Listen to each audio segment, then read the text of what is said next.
بعد كده بقى لست دوت اللي هو نظام البلازما. يعني ايه نظام البلازما؟ يعني لو انت عندك مثلا الاوضه انت شاويه سمك مثلا، ريحه الشقه مدخنه، مثلا في زي ما بيقولوا كده ايه، يعني زي ما بيقولوا ايه، ريحه كمكمه كده في الاوضه، فاهمين؟ فبتشغلي الست ده وهو عباره عن ازاله الروائح الكريهه في الغرفه. طبعا انت لما بتضغطي عليه زي ما انتم شايفين كده بيظهر لي اللي هو شكل الايه، الشكل اللي هو بتاع الشجره.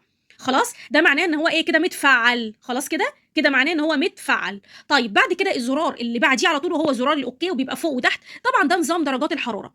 وعايزه اقول لكم ان احسن نظام درجات الحراره ما بقيناش خلاص نشغل 16 و18 و20 و22، خلاص الحاجات دي ما بقتش في مصر موجوده، لان درجه الحراره الكام سنه اللي فاتت دول بقت من 38 لما فوق. كانت زمان يعني درجه الحراره بتاعه الصيف اللي هو 30 32، فاحنا لما ننزلها ل 20 22 ماشي، انما ما ينفعش تكون درجه الحراره 40 مثلا بره و42 وانا اقوم منزلاها لحد مثلا 18 و20 و22، يبقى انا كده زي ما بيقولوا كده انا بنحت في التكييف بتاعي. وناس كتير بتقول التكييفات يعني بتبوظ ليه؟ علشان ما ينفعش يبقى درجه الحراره عندي 40 و42 و45 وانا انزلها لا ل 18 و16 و20 حتى و22.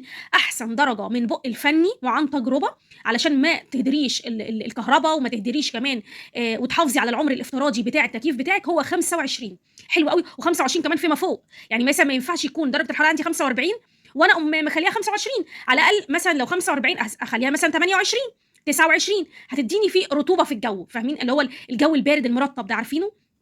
تاني حاجه لو انا شغلت التكييف على 22 او 20 او 18 زي ما احنا بنشوف كده، التكييف علشان يقوم يوصل لي للدرجه دي هو مش هيفصل، يعني هيفضل شغال، هينحت زي ما بيقولوا، علشان اولا عشان يوصل لي للدرجه الحراره دي هيفضل شغال فترات كبيره بدون ما يفصل. انتوا كده بتجيبوا اخره وبعد كده ترجعوا تقولوا التكييفات بتتحرق ليه، والتكييفات طبعا درجه الحراره لما بيشتغل فترات كبيره وفي درجه الحراره ديت، درجه الحراره مع كمان مستوى تشغيله انتوا بتحرقوا فيه وبتنهكوا فيه، لا يعني بتوصلوا لدرجات حراره بتبقى واطيه جدا جدا جدا، فبيقعد فتره عقبال ما بيوصل لدرجه الحراره دي، وفي نفس الوقت زي ما بيقولوا كده انتوا بتنحروا فيه.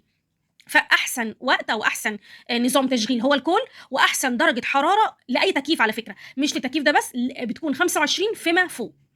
نيجي بقى بعد كده للزرار اللي هو دوت. الزرار ده يا بنات اللي هو زرار التايمر. ده زرار التايمر ده اللي انتوا بتشغلوه في اي حاجه، او التايمر ده بتشغلوه في اي جهاز، ده اللي هو بيفصل بعد نص ساعه بعد ساعه. ده لو انت مثلا جايه من بره تعبانه وبتشغليه وهتنامي خلاص، فما بتبقيش عايزه تشغليه مثلا بالليل يعني لحد الصبح، فبتعملي ايه؟ بتشغليه لمده نص ساعه او ساعه لحد ما بتروحي في النوم وهو لوحده بيفصل.